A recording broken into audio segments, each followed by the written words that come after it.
Namaskar,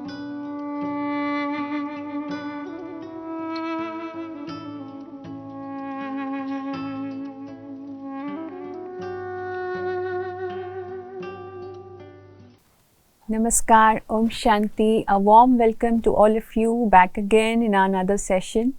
And in the previous session, we have been listening about the practice of Raj Yoga meditation, how we should go about it.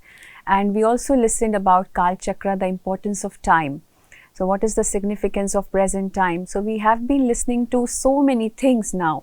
We understood the concept of the soul, the supreme soul, the importance of time. But then as we move forward, there are a lot of questions that we are hearing now. And let us answer all these questions of yours. And also we need to have a deep insight of the whole 5000 years chakra, the whole cycle, as we go into every yuga, and we will be understanding what happens in each and every yuga.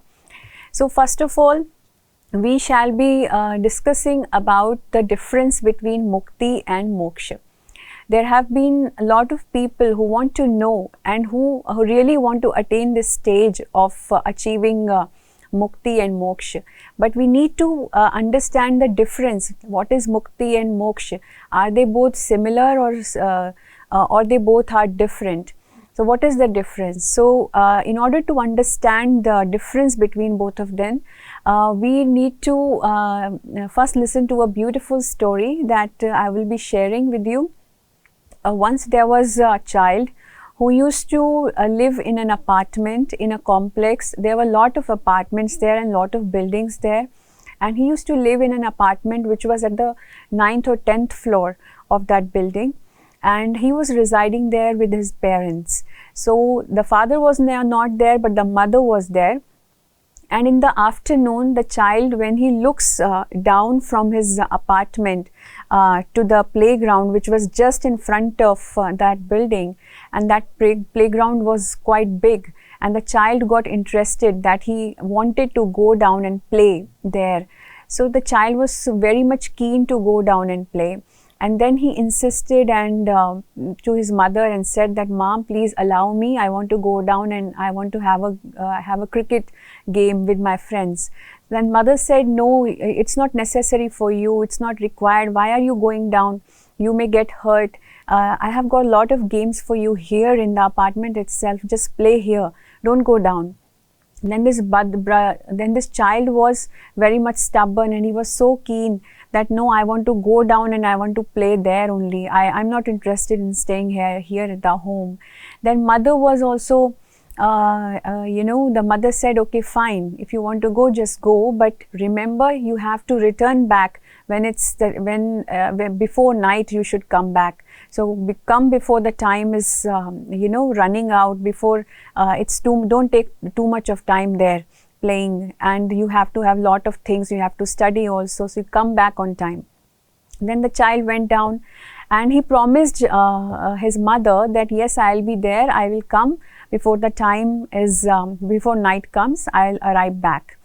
Then the child goes down, and then when a lot of children of the same apartment and of the same complex, they see that this child is going down, and along with him his other friends also accompany him, and they all start to play in the playground.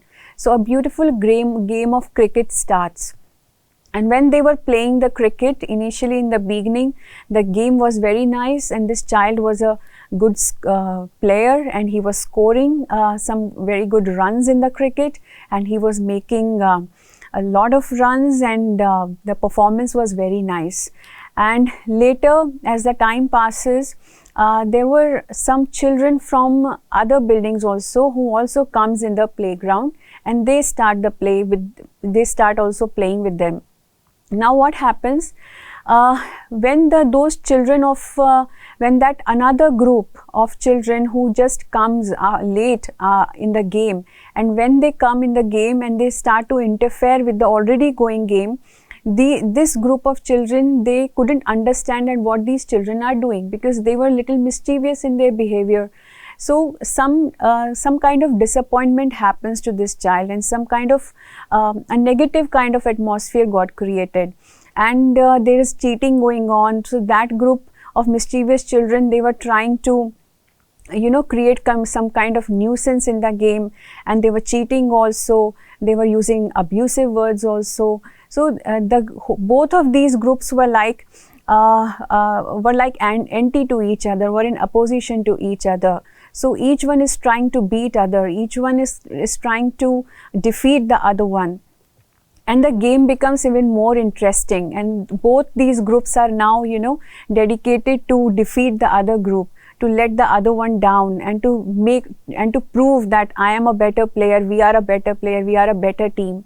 And that's how this child also understands that the whole game has changed now. Earlier I was winning the game, I was the player, and I was having a very great experience, but now with this group, those kind of tricks are not going to work. So I have to change my game now. And with that, after few moments, the entire thing changes. The new rules are being made. The new kind of with a new kind of mindset, these players are now playing the cricket game, and they have got different feelings for each other now, and the game entirely changes. And that is how now this child was even feeling some kind of suffering, because he was having a lot of disputes with that group. But then, because of the pain, because of that kind of the fear of having the failure also was there. But this child was remembering his mother also. But he was knowing that I don't want to call my mother right now, because if I would call her, she would immediately come down and she will take me. So, but I don't want my mother to come and involve and interfere. I want to defeat this group. I want to defeat this person. I want to prove myself. So the game goes on, and it is night now. The time is 8 o'clock, and this whole group, and along with them, there were other children also who come and join the group and join the game. And the whole team, a very big team of players, a very big team is now there in the playground, and each child is involved in the game, and to such an extent that they just lost the concentration. They just they just forget that what is the time right now, and they are so engulfed in playing the game that they forget entirely that they have to return back to their homes and it is night now. But who is the one who cares? The one who is having the real chinta in the mind, the real tension in the mind, the real concern in the mind, it is the mother. So the mother sees that her child is still in the playground and playing, and he is so much involved that he's not concerned about that it is night now and he has to come back to home. So then she decides that I myself will have to go and interfere, and I'll bring the child back. But then what happens? She knows that if she will just go down and bring her child back to the home, he's not going to come, because all of his friends are already in the playground and they already are playing. So he will be feeling left out, that why did my mother came first and why did my mother took me first, and the game is still going on. So he will be having thoughts of the game back again, and he won't be willing to come back. So with this mindset, she goes down and she asks all the children who were playing there to go back to their homes, because it is already too late and you all should return and all your mothers are waiting. And that's how she stops the game. She advises all the children, go back to your houses, and that's how she brings her child back to the house. And when her child sees that the whole game is now stopped and all his friends have gone back to their homes, this child also returns back and comes in the house and in the apartment. The mother gives him the food, gives him some kind of treatment, and if she does some kind of counseling for him. She asks him that what happened in the whole day, and he shared everything with her, and then he sleeps. Then in the next day, what happens in the next day? The child again sees the playground, the child again insist on going back to the playground, and he again wanted to play. But then now the mother repeats the same thing, that yesterday, you remember what happened yesterday? You had a great fight with that group, and you didn't like the group, but you are still involved in playing with that group only. Why do you like that group? If you are having lot of problems with that group is not a good one. You already shared with me that they are fighting with you, and they are using abusive words also, and they are cheating also in the game. Then why do you wish to play the game again with that group? So it's not nice. Why do you want to go back to the playground again? Then this child says, no, now I know how to defeat them. Now I know how to beat them. So just allow me to go down. Just see what I do now. I have understood the game so well now. And this child again goes, and the game goes on and on in the same manner. By looking at this example, what do you feel? What do you see? You see, you can't stop your child going back to the playground. And the mother tried so much, but still the child was insisting, because he was willing to play. He was willing to go and prove himself, prove his capabilities, that how much efficient he is, how much, what a beautiful player he is, what a nice performer he is.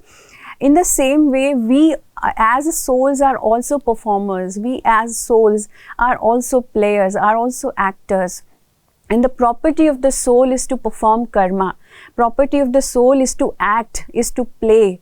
And this whole world is like a playground. You already have heard this. Now, when we see this playground from Paramdham, we also have the desire of going back to the playground and playing the game. We also get the same desire of going back, going to the game and play our role and do some acting and, perform and get some result out of it, and then enjoy the result. We also want to have, we also want to prove our capabilities, that we are good performers. In the same way, we all souls came down on this earth, and we are now involved in this game, and we are acting, we are performing every time. Now, if we are going to go back and the God will take us back, we won't remember God in a way that He would just take us back. He is not going to take just one or two souls. He will be taking all of us together. Now, therefore, right now when you are sitting in lockdown, right now you are not involved in any kind of activity. You have been sitting in your home since 2 months now, and there has been no interaction of yours with the world outside, and you are not going to your Karam Bhumi, your workplace anymore. How do you feel now? You feel left out. You feel as if you are not performing. The actors are sitting in their own homes and there is nothing to do. So there is a feeling that I want to do something. I want to prove my capabilities. I want to go back and return to my regular routine. So mukti is something which we don't like.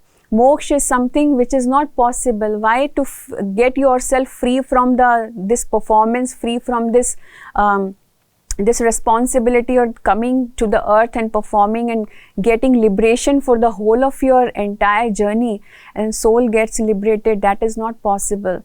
The soul has to come on the playground and act. So there is nothing like moksha. You can't get free. You can't get free from this bondage of taking birth and death. But mukti is possible. How it is possible, we will see. So this is the story that we heard. We already discussed that the whole drama, the whole cycle is of 5,000 years. The whole cycle starts with the rise and downfall of Bharat. Why we are saying Bharat? Because in the ancient time, it was only Bharat. There was no other country there. There was no other continent. It was just Bharat, and we see the whole of the thing happening in Bharat only. It's the Indian civilization is the most ancient civilization, and it is the story of rise and downfall of Bharat only. Now, as we see, in the beginning of this cycle, the whole thing, when Satyuga started, it was because the beginning, the whole world was just like heaven. The whole world was a golden era. We call it Satyug because there was no unrighteousness there. There was no paap there, no sins, no crimes. There were no vices. The souls were free from all the vices. And the soul was in its Sato Pradhan stage, highly elevated stage. And we call that yuga as Satyug. There are lot many names that we use for this time. And lot many religions have used some words for this to describe this time. It's called heaven, it's called paradise, it's called Eden's garden, Allah ka bagicha, garden of flowers, and so many other names. So this was the era when the first soul came on earth, and it was the beginning of the 5,000 years cycle. And when the first soul came from the Paramdham, the first soul which took birth in the beginning, that soul was of Shri Krishna and Shri Radha. Now you must have heard that the birth of Shri Krishna was there happened at 12 o'clock in the night. It was just in the mid of night and the day at 12 o'clock. It was not in the Kali Yuga, it was not in the night, it was not in the day. It was at 12 o'clock. That means it was the Kali Yuga was ending, the night of Kali Yuga was ending, and the beginning of Satyuga was happening, and that is the time when Shri Krishna comes and takes birth. And that soul is an absolutely pure soul, the birth of Shri Krishna is also happening through purity, through Yogbal, and not through the vices. And with that soul, the generation of the deities start. And with him the deities clan starts in Satyuga. The Bharat becomes like a golden sparrow. The Bharat is Jannat at that time. And that the dynasty which Shri Krishna starts is the Sun dynasty, and that is the reason why we call him Surya Narayan, because he's the one, when he grows, he is renamed as Narayan. And when Shri Radhe, when she grows and she become a young person, then she is called Lakshmi. And they both get married together, and they acquire the whole. They were the emperor and the empress for the whole of the world, and they become the rulers of the whole world. And they, with their generations, with their 8 generations, the whole Satyug is being governed, the whole Satyug is being ruled. And rest of the things, all the things are being taken care by Shri Lakshmi and Narayan. So Lakshmi and Narayan is a throne, is a gaddi. Similarly, you must have heard that there is King George I, King George II, or Queen Victoria I, Queen Victoria II, Queen Elizabeth I, Queen Elizabeth II. So these are titles that are given to that throne. Whoever person acquires that title or sits on that throne is renamed as this title. Similarly, whoever person who becomes the ruler of the world at that time in Satyuga, when Satyuga is there, golden age is there, whoever becomes the ruler of the whole world, they are renamed as Shri Lakshmi and Shri Narayan. And together Shri Lakshmi and Shri Narayan are called Vishnu. So Vishnu is otherwise not a person who is having 4 hands, who is the one who is doing the Palana. The Palana task is done by Shri Lakshmi and Shri Narayan, and they belong to the deity clan, the Devta clan, with the soul having the 16 celestial degrees purity. Why we are using this number 16 celestial degrees? Because this is a number of perfection. When someone's words,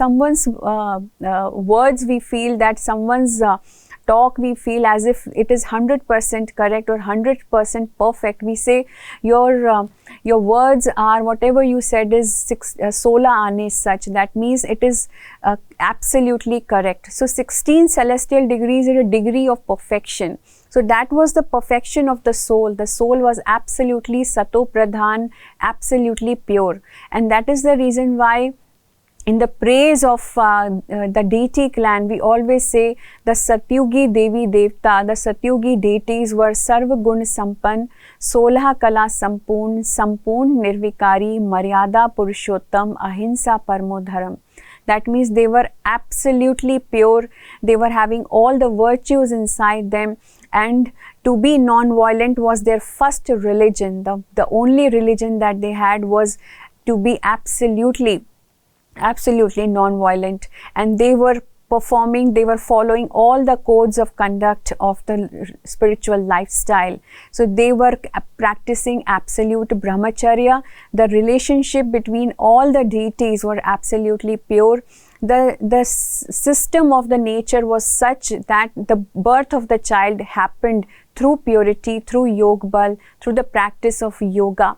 So with this concept, with this thing, all the deities lived their life, and for 8 generations we see golden age was there. And then we enter into a time when the world becomes little old. Why? Because the 1250 years passes, and when the world becomes little old, the battery of the soul decreases a little bit, or we can say that the souls then become 14 celestial degrees perfect. But initially those souls were 16 celestial degrees, but now 2 kalas, 2 celestial degrees are gone from the soul's energy is depleted to a little extent. And at that time, when the souls themselves, they feel, the deities themselves, they feel that the time has changed a lot, and we are no more capable of holding or calling ourselves as Lakshmi and Narayana, then the throne changes, and the throne then goes to Shri Ram and Shri Sita. Now in the beginning of the Satyuga, we were having the population of 9 lakh in the very beginning, in the Adi Kal of Satyuga. And that is the reason why most of the ladies, they prefer to buy the 9 lakha har. 9 lakha har is having 9 lakh diamonds, small diamonds, and that is a symbol, that is symbolic to the 9 lakh pure souls who sparkle just like diamonds in the world. And with the time, those souls get their energy depleted, and when they enter into the Treta Yuga, and when the Satyug comes to an end, the total population of the world comes to around 2 to 3 crores, and then the era of Shri Ram and Shri Sita starts. Now this whole time is called Shivalaya. Why? Because God Shiva is the one who establishes, who is the one who does the generation part, who is the one who creates this golden age, who creates the Satyug and Treta Yuga. So it is called day of Brahma. The Brahma, or the moon, or the day of Brahma. Why? Because it is just like the time when in the whole cycle we are in the day, the soul is having all its powers. And now after Treta Yuga, the night of Brahma starts. But in the Treta Yuga, we enter into the clan that is called Kshatriya clan. The celestial degrees of the soul are 14 celestial degrees, and the soul is no more Sato Pradhan, it's Sato Guni. And that is the reason why for the dynasty of Treta Yuga, we say it is the moon dynasty, no more sun dynasty. The number of births of a soul in Treta Yuga are 12 births, and the moment we reach at the end of Treta Yuga, the total population of the world goes to 33 crores. And that is the reason why we say that in Hindu religion there are 33 crore souls. So when we reach to the end of Treta Yuga, we are undergoing through a transition period. There have been lot of changes experienced at that time, and then those deity souls are no more interested in the soul consciousness state changes, and there were other souls who were coming from Paramdham and entering into the world. The whole game changes. How? Because introduction of the vices start. The souls become more interested in the body, and the soul consciousness goes shifted to the body consciousness. And with this Dehi Abhiman, with the body conscious state, the soul starts involving itself into lot of vices: lust, anger, greed, attachment and ego. And because of involving in these vices, the soul commits lot of sins, lot of crimes are being done. And that is why we say another yuga starts, and that yuga is called Dwapar Yuga. So 2 purs starts from Dwapar Yuga, where there is righteousness and unrighteousness also going parallelly. Now when we practice, when we start doing lot of committing lot of sins, then we experience sorrow also, we experience sufferings also, and because of those sufferings and because of all the dukh that we experience in Dwapar Yuga, we start remembering God. And that is why Dwapar Yuga is called the period of devotion, the period of bhakti. The performance of the soul, the virtues of the soul also decline in this era, but it declines to a great extent, because earlier when Satyug to Treta Yuga, when we reached the decrease in the celestial degrees were just 2 celestial degrees decreasing, but here when we reach in Dwapar Yuga, we go to an extent where the celestial degrees of the soul are just 8. The number is 8. That means the soul becomes a Rajo Pradhan. The soul is now very much old because it is committing some sins also. Lot of pap going on, and pap starts, the sins start. It is the time when unrighteousness, misconduct and misbehavior starts in the world, and we start remembering God. So initially in the beginning, the bhakti, the devotion was avyabhichari. That means the bhakti was of just one God, and one worship of God Shiva happened, and that's how we made lot of Shiva temples in the whole India. And there we started worshipping God as a point of light form. The first temple that was built was by Raja Vikramaditya, who built the Somnath temple, and that was a diamond temple. Of Shiv, that was a temple having diamond shivling in it, and Raja Vikramaditya, he established that temple, and along with him lot of other kings, and in other kingdoms also Shiva temples were made. That at that time the bhakti was of just one God Shiva, but then our concentration was also losing. We were losing concentration day by day, and then we started worshipping those deities who just passed in Satyuga and Treta Yuga, because we just felt that probably those deities were some other elevated human beings, and we do not know, we do not have those powers those deities were having. They were pure, and we don't have that purity with us. We are not there's no comparison between those deities and us. And the souls of Dwapar Yuga then started worshipping the idols, and the idol worshipping started. And then we see, when we started worshipping God, the God was also listening. And at that time, God sent His messengers also. We had Ibrahim ji, we have Guru Nanak ji, we had Jesus Christ, Gautam Buddha, Lord Mahavira, and lot many other preceptors who took birth at that time, and they tried to lead us to the path of God. But at that time, the more interest was to make religions, the more interest was to find God, and we just got diverted in another way. We just got divided. And the bhakti started, the bhakti became vyabhichari. Vyabhichari means now we started worshipping lot of other things also. We started worshipping the nature also. We started worshipping the trees, the rivers, we started worshipping the sun, and lot many other things. And we started worshipping human beings also. Now we worship our gurus also. And the number of births in Dwapar Yuga are 21 births, because when we started involving ourselves in so lot many sins, the age of the body, the duration of the body to which the body sustains also got reduced, and that's how we took 21 births. A soul took 21 births in Dwapar Yuga in the same time period, 1250 years. And then we enter into a yuga that is called Kali Yuga. When Dwapar Yuga ends after 1250 years, now we are in Kali Yuga. And when Kali Yuga starts, we enter into a clan that is called Shudra clan. Each and every soul is now 0 in its celestial degrees. It is having no celestial degrees, no kala at all. The number of births of a soul in Kali Yuga gets to 42 births. There are 42 rebirths of the soul. The population increases tremendously. There has been an explosion of population. Lot of other souls are coming in Kali Yuga, and that's how we see the Kali Yuga is becoming Ghanghor. The Kali Yuga is becoming impossible day by day. And now, because the bhakti has also taken a very different form now, the bhakti is nanda bhakti, the bhakti which is without faith. It is blind faith everywhere.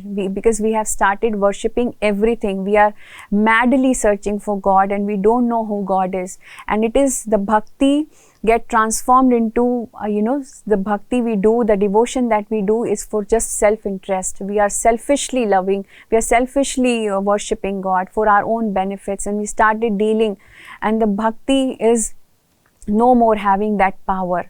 So we entered into a time when this time is called hell, absolute hell. This is absolute narak, and the world becomes a forest of thorns right now. And we call this time as the night of Brahma or the Vaishalya, where all the sins are being performed. This world is full of vices now, and each and every human being, a female and a male, all are having these 5 vices now. And now our intention is just to fulfill those vices somehow, just to give water to those vices, and we are actually sustaining these vices in the soul now. And we are ourselves experiencing sorrows and lot of punishments as a result. But now, as there is a lot of division in the world, there is a lot of fight in the world based on the religions. We are fighting with each other. The game has become, this whole drama has become, the playground is now completely full with lot of souls, and everyone is involved into playing their own game now. And right now we are in the night. We don't now recognize the time that we are in. It is already too late.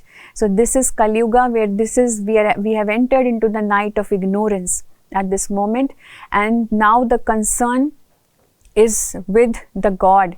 So God is concerned now to see that all the souls are involved in their own game. We are playing our own game. So now the God gets the thought that he has to come down, and then he has to bring all the souls back to Paramdham, so that a new cycle can start, a new beginning can happen. So he comes down, and when he comes down, he establishes, he brings this vision of establishing a new world. But that time when he comes, that time is called, a new yuga starts when he comes down, and that yuga is called a Sangam Yuga. But that is for just one birth. In the same birth, we can have a rebirth again. In the same birth, when we recognize ourselves, when we feel ourselves, that who we are right now, and we transform according to the directions of the God, and we become a real Brahman. And from Shudra, we become a Brahmin. Our clan changes because of the quality of the soul that changes. It is not because I take the same birth again from the mother's womb. A Brahman is not born actually from the mother's womb. A Brahman is the one who follows the directions of Brahma, the one who follows all the codes of conduct of becoming a true Brahmin, the one who leads a pure life, the one who practices divine virtues in their life. And that is what a Brahmin is. So God teaches us to become a true Brahmin, and we enter into the time when we can meet God, when we can have a relationship with God, and that time is called Sangam Yuga. Now when God comes on earth, he establishes a yagya. He establishes a sacrificial fire.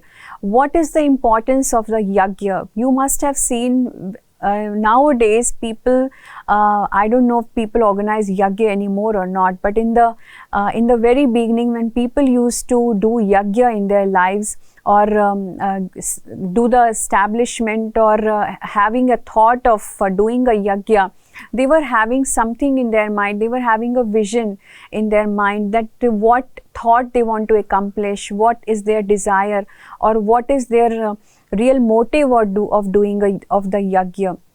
So in the very beginning of establishing a yagya, they would call the Brahmins in the yagya, and they would invite the Brahmins and ask them that what all things you need to establish the yagya. Then those Brahmins used to make a list, and that we require these stuff these things are mandatory, we need to have these things before we start yagya.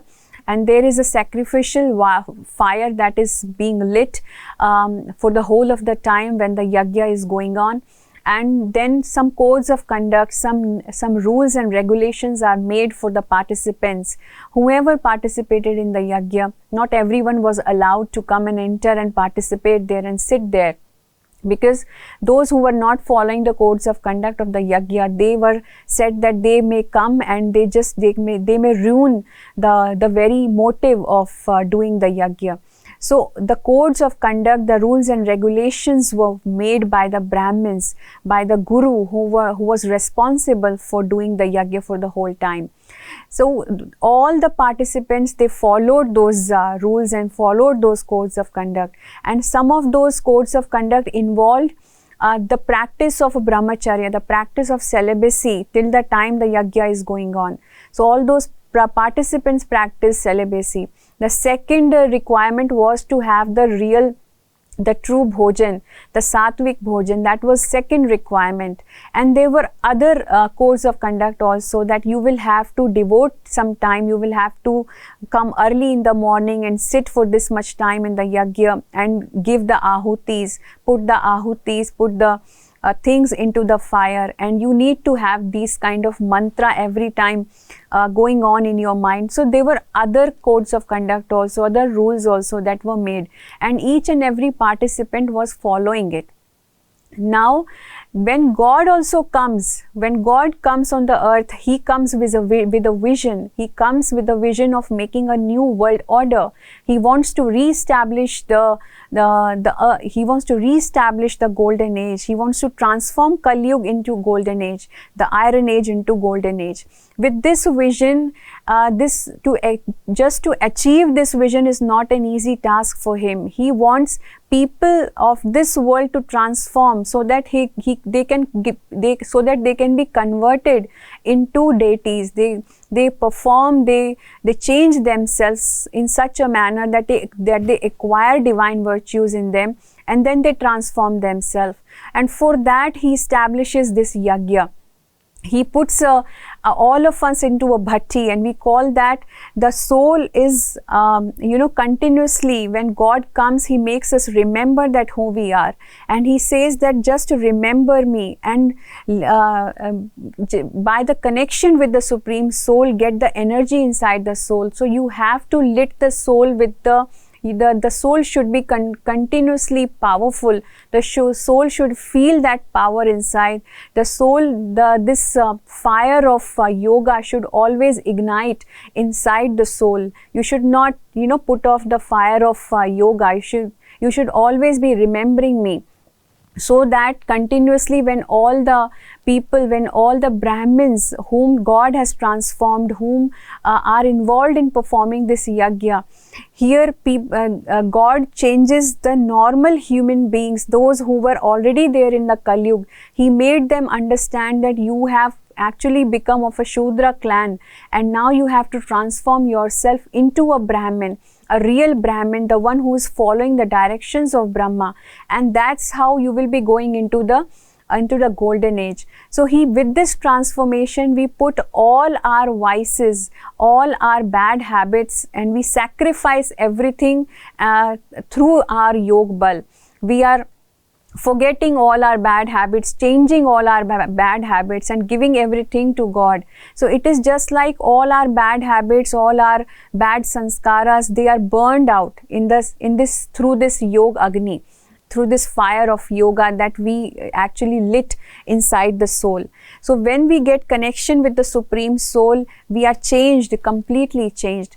And that is why this is called the age of transformation. And we are already living in this age of transformation.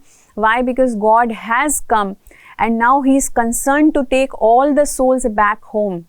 Because this whole game has changed now.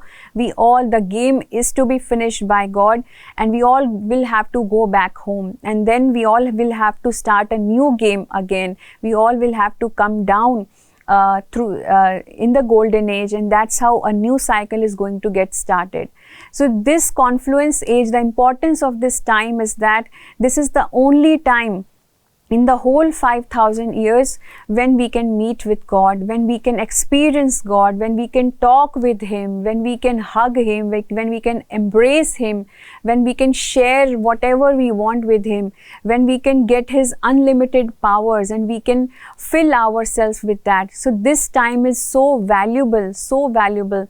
This is the diamond time, diamond era in which we are living. So have your relationship with God and experience it. So this is the importance of the confluence age, the age of transformation. So that is how we say this is the story of rise and downfall of Bharat, because Bharat is the one who actually gave bhakti, who actually gave the name of God to the entire world.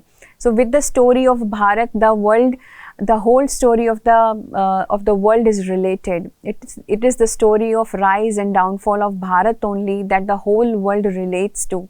So it is our story of 84 births. We took 8 births in Satyuga, then 12 births in Treta Yuga, then 21 births in Dwapar Yuga, then 42 births in Kali Yuga, and this one birth of this Sangam Yuga. Sangam Yuga, in the Kali Yuga, we are having another birth, another awakening has happened, and that is why it's a new birth for all of us. So we are having a total of 84 births. So this is the story. This is the thing which is going on. So now you know what was the past, what is the present, and what's going to be the future. The future is so bright. The India's future is so bright. The India is going to become a ruler again. The India is going to be golden age again. We will be seeing golden age. We will be seeing Lord Krishna back again in Bharat. He will be taking birth again in Bharat. So we should come forward and we should contribute, we should cooperate in making India a golden age again. So with this whole story, now we shall be meditating and experiencing that what my role is in this world drama. Recognize yourself, feel inside what contribution I can make. So let us sit in meditation for a few minutes.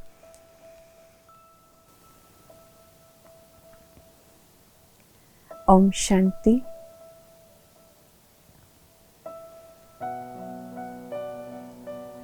Bringing my focus back into the center of the forehead.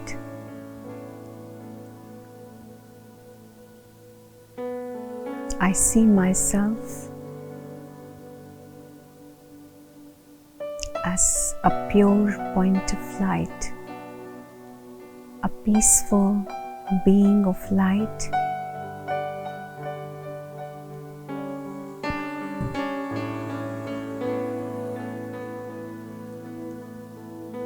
I am a loveful soul.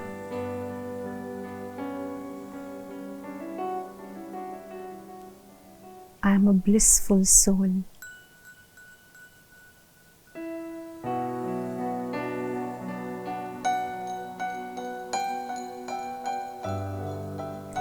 I am a powerful soul.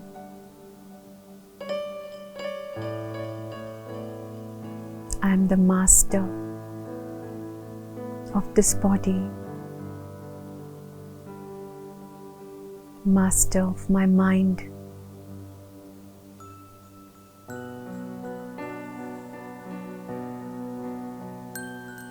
I am an eternal actor, an eternal player.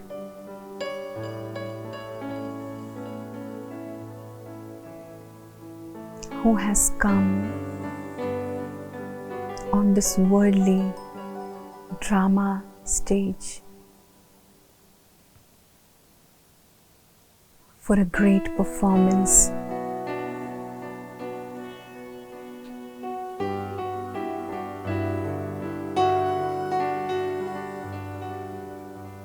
As a pure being, I came in Satyuga, golden age, as a deity.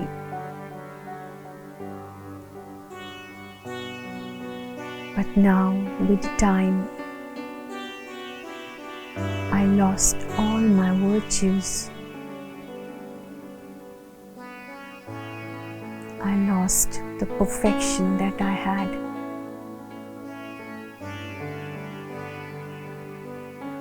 and I acquired the negativities from outside. But now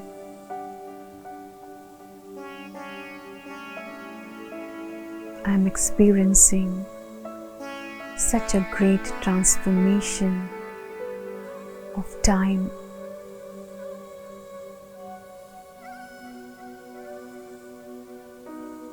I am experiencing that God has come. He has incarnated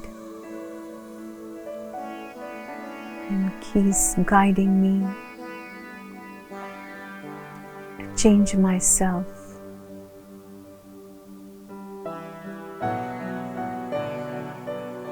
He will be taking all of us back to our sweet home.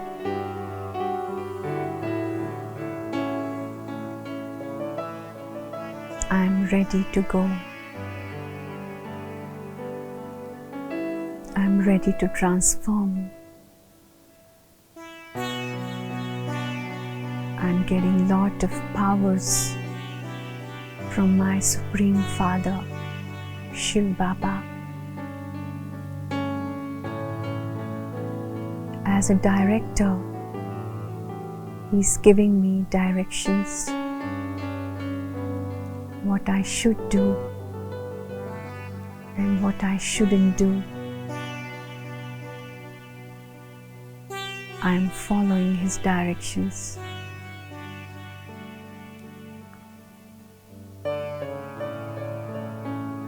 I am such a fortunate soul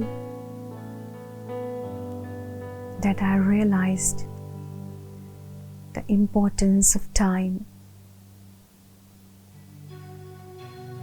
I am in the auspicious confluence age, Sangam Yuga,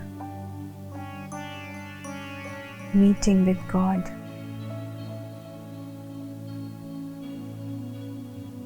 talking to Him, experiencing Him, receiving from Him, and getting empowered.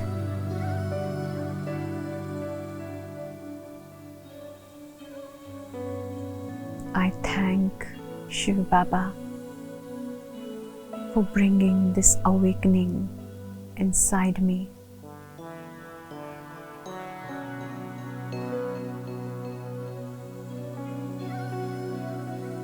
As a soul, I am all set for a new journey to begin.